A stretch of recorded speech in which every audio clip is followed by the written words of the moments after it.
Area under a velocity time graph. This is from the IGCSE part.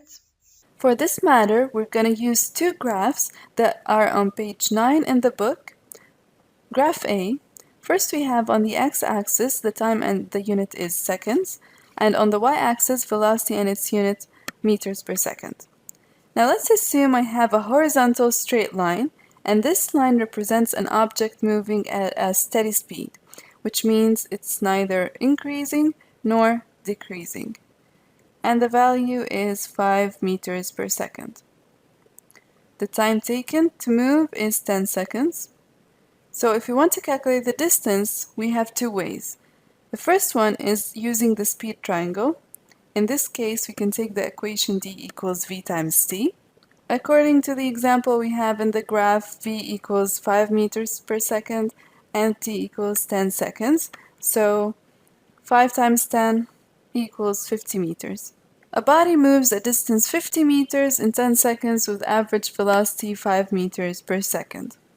Another way is selecting the area under the line drawn, and the shape here is a rectangle. So what we have to do is get the area of a rectangle so we will be able to get the distance. Area of a rectangle equals length times width. From the graph, the length equals 5 meters per second and the width is 10 seconds, equals 50 meters, which is the same answer as the one we got using the speed triangle.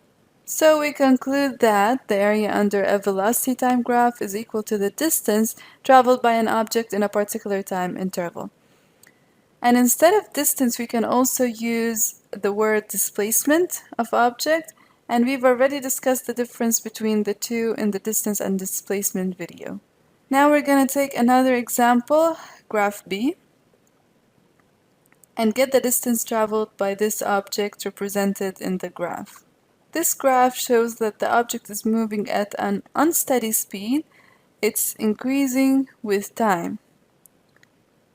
First, we select the area under the line, and it's obvious that the area is a triangle. So what we have to do here is get the area of the triangle under the line. Area of a triangle equals height times base over 2. Height from the graph equals 10 meters per second and the base is 4 seconds. So 10 meters per second times 4 over 2 equals 40 over 2. And the final answer is 20 meters. So the distance traveled by the body is 20 meters in 4 seconds with an average speed 10 meters per second. So now we're able to get the distance of any object from the graph by only calculating the area under the line.